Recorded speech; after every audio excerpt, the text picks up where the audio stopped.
ಅತ್ತ ಜಾಗತಿಕ ಮಟ್ಟದಲ್ಲಿ ತೈಲ ಬಿಕ್ಕಟ್ಟು ಎದುರಾಗಿದೆ. ರಾಜ್ಯದಲ್ಲಿ ಪೆಟ್ರೋಲ್ ಡೀಸೆಲ್ ದರ ಏರಿಕೆಯಾಗಿ ಪ್ರತಿಭಟನೆಗಳಾಗ್ತಿವೆ. ಆದರೆ ಕಡಲನಗರಿಯ ಬಾವಿಗಳಲ್ಲಿ ಡೀಸೆಲ್ ಉಕ್ಕಿ ಬರ್ತಿದ್ದು ಸ್ಥಳೀಯರಲ್ಲಿ ಅಚ್ಚರಿ ಜೊತೆಗೆ ಆತಂಕ ಮೂಡಿಸಿದೆ. ಆ ಬಾವಿಗೆ ಡೀಸೆಲ್ ಅಂಶ ಬಂದು ಸೇರ್ತಾ ಇದೆ. ಎಲ್ಲಿಂದ ಬರ್ತದೆ ಅಂತ ಜಿಯೋಲಜಿಕಲಿ ಯಾರು ಅವ್ರು ಹೇಳಬೇಕು. ಜನರು ಒಂದು ಕಡೆಯಿಂದ ಆತಂಕಕ್ಕೆ ಒಳಗಾಗಿದೆ ಮತ್ತು ಒಂದು ಕಡೆಯಿಂದ ಕುತೂಹಲಕ್ಕೂ ಕೂಡ ಒಳಗಾಗಿದ್ದಾರೆ. ಯಾವ ಭಾಗದಿಂದ ಈ ಬಾವಿಗಳಿಗೆ ಡೀಸೆಲ್ ಬಂದು ಸೇರ್ತಿದೆ ಅನ್ನುವಂಥದ್ದು ಕೂಡ ಗೊತ್ತಿಲ್ಲ. ಬಾವಿಯಲ್ಲಿ ನೀರಿದೆ, ಆದ್ರೆ ಕುಡಿಯೋಕ್ಕಾಗ್ತಾ ಇಲ್ಲ, ಗಿಡಗಳಿಗೂ ಬಳಸೋದಕ್ಕಾಗ್ತಾ ಇಲ್ಲ. ಮನೆ ಸಂಪ್ನಲ್ಲೂ ಟ್ಯಾಂಕ್ನಲ್ಲೂ ಬಾವಿಯ ನೀರು ಸೇರಿದೆ, ಆದ್ರೆ ಈ ನೀರು ನೋಡೋದಕ್ಕೆ ಡೀಸೆಲ್ ನಂತಾಗಿದೆ. ಮಂಗಳೂರಿನ ಬಾವಿಗಳಲ್ಲಿ ಉಕ್ಕಿ ಬರ್ತಿದೆ ಡೀಸೆಲ್. ಬಾವಿ ನೀರಿಗೆ ಪೇಪರ್ ಅದ್ದಿ ಕಡ್ಡಿಗೇರಿದ್ರೆ ಹೊತ್ತುತ್ತೆ ಬೆಂಕಿ. ಯುದ್ಧದಿಂದಾಗಿ ಇಡೀ ಜಗತ್ತು ತೈಲ ಬಿಕ್ಕಟ್ಟು ಎದುರಿಸ್ತಾ ಇದೆ. ಭಾರತದಲ್ಲೂ ಮೇಲಿಂದ ಮೇಲೆ ಡೀಸೆಲ್ ದರ ಹೆಚ್ಚಳವಾಗಿ ಜನರಿಗೆ ಬರೆ ಬೀಳ್ತಾ ಇದೆ. ಆದರೆ ಈ ಬಾವಿಗಳಲ್ಲಿ ಡೀಸೆಲ್ ಉಕ್ಕುತ್ತಿದೆ.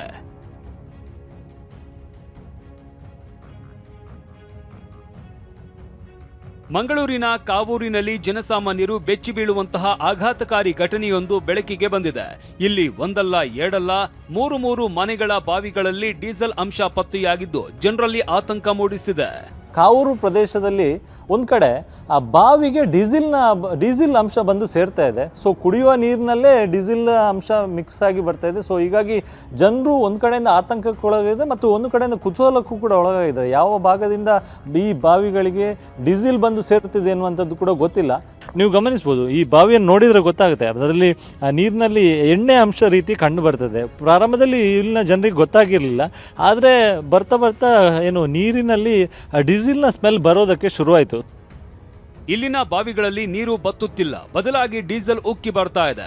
2022ರಲ್ಲಿ ಕೊರೆದ ಈ ಬಾವಿಗಳಲ್ಲಿ ಹಲವು ದಿನಗಳಿಂದ ಬಾವಿ ನೀರಿನ ಮೇಲ್ಭಾಗದಲ್ಲಿ ಆಯಿಲ್ನ ಪದರ ತೇಲ್ತಾ ಇದೆ. ಹೀಗಾಗಿ ಅನುಮಾನ ಬಂದು ನೀರಿನ ವಾಸನೆ ಗ್ರಹಿಸಿದಾಗ ಡೀಸೆಲ್ ಸ್ಮೆಲ್ ಮೂಗಿಗೆ ಬಡಿದಿದೆ. ಈ ನೀರನ್ನ ಕುಡಿಯುವ ಮಾತಿರ್ಲಿ, ಮನೆ ಬಳಕೆಗೂ ಬಳಸೋದಕ್ಕಾಗ್ತಾ ಇಲ್ಲ. ಪಂಪ್ ಒಳಗೆ ಕೆಳಗಿಂದ ನೀರು ಹೋಗುತ್ತೆ, ಮೇಲ್ಗಡೆಯಿಂದ ಹೋಗಲ್ಲ. ಅವರು ಬಾವಿಯಿಂದ ಯಾವಾಗ ಡೈಲಿ ನೀರು ಸೇರ್ತಾರೆ, ಆವಾಗ ಸೇದುವಾಗ ಎಣ್ಣೆ ಪೈಸೆ ಇರುತ್ತಲ್ಲ, ಅದು ಚೆಕ್ಕೊಂಡು ಅಲ್ಲಿ ಗೊತ್ತಾಯಿತು. First November. ಆಮೇಲೆ ನಮಗೂ ವಾಸನೆ ಬರ್ತಾಯಿತ್ತು. ಆಮೇಲೆ ಮನೆ ಮೇಲೆ ಇವರು ಮನೆ ಮೇಲೆ ಇದೆ, ಅಲ್ಲಿಗೂ ಗೊತ್ತಾಯಿತು. ನವಂಬರಿಂದ ಗೊತ್ತಾಯಿತು. ಈ 3 ಮನೆಯ ಬಾವಿಗಳ ಸನಿಹದಲ್ಲೇ ಪೆಟ್ರೋಲ್ ಬಂಕ್ ಇದೆ. ಸದ್ಯ ಬೇಸಿಗೆ ಇರೋದ್ರಿಂದ ಅಂತರ್ಜಲ ಮಟ್ಟ ತಳ ಮುಟ್ಟಿದೆ. ಇದೇ ಕಾರಣಕ್ಕೆ ಹತ್ತಿರದ ಪೆಟ್ರೋಲ್ ಬಂಕ್ನ ಅಂಡರ್ ಗ್ರೌಂಡ್ ಟ್ಯಾಂಕ್ನಿಂದ ಸೋರಿಕೆಯಾಗಿರುವ ಅನುಮಾನ ಇತ್ತು. ಆದರೆ ಬಂಕ್ನವರು ಮಾತ್ರ ಸೋರಿಕೆ ಆಗ್ತಿಲ್ಲ ಎಂದಿದ್ದಾರೆ.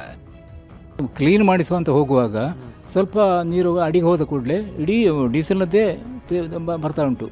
ಸರಿಯಾಗಿ ಮುಟ್ಟಿ ನೋಡಿದ್ರೆ ಎಣ್ಣೆ ಬರ್ತಿತ್ತು. ಅವರೇ ಹೇಳಿದ್ರು, ಇದರಿಂದ ಡೀಸೆಲ್ ಬರ್ತಾ ಉಂಟು ಅಂತೇಳಿ. ನೋಡಿದರೆ ಸರಿಯಾದ ಡೀಸೆಲ್. ಮತ್ತು ನಾನು ಪೆಟ್ರೋಲ್ ಬಂಕನ್ನು ಕರ್ಕೊಂಡು ತೋರಿಸಿದೆ. ನೀವು ಹೇಳು ಸರ್, ಯಾರು ನಮ್ಮದಲ್ಲ, ಯಾಕಂದ್ರೆ ನಮ್ಮದಾಗಿದ್ರೆ ಸ್ಟಾಕ್ನ ವ್ಯತ್ಯಾಸ ಬರ್ತಿತ್ತು. ಯಾಕಂದ್ರೆ ಬೆಳಿಗ್ಗೆ ಸಂಜೆ ಅವರು ಚೆಕ್ ಮಾಡ್ತಾರೆ, ನಾವು ನೋಡ್ತೇವೆ, ಅಲ್ಲ ಬೈತಾ ಹೇಳ್ತಾರೆ ಅಂದರೆ. ಮತ್ತು ಅವರು ಹೇಳಿದ ಮತ್ತು ನಮಗೆ ಏನು ಹೇಳಲಿಕ್ಕಾಗೋದಿಲ್ಲಲ್ಲ. ಈ ನೀರನ್ನ ಪ್ರಯೋಗಾಲಯದಲ್ಲಿ ಪರೀಕ್ಷೆಗೆ ಒಳಪಡಿಸಿದಾಗ 28% ಆಯಿಲ್ ಅಂಶ ಇರೋದು ಗೊತ್ತಾಗಿದೆ. ಅಂತರ್ಜಲದ ಜೊತೆ ಪೆಟ್ರೋಲಿಯಂ ಕೆಮಿಕಲ್ ಮಿಕ್ಸ್ ಆಗಿರೋದ್ರಿಂದ ಮುಂದಿನ ದಿನಗಳಲ್ಲಿ ಇಡೀ ಕಾವೂರು ಪ್ರದೇಶ ಬಾವಿ ನೀರು ವಿಷವಾಗುವ ಭೀತಿ ಎದುರಾಗಿದೆ. ಅಶೋಕ್, TV9 ಮಂಗಳೂರು.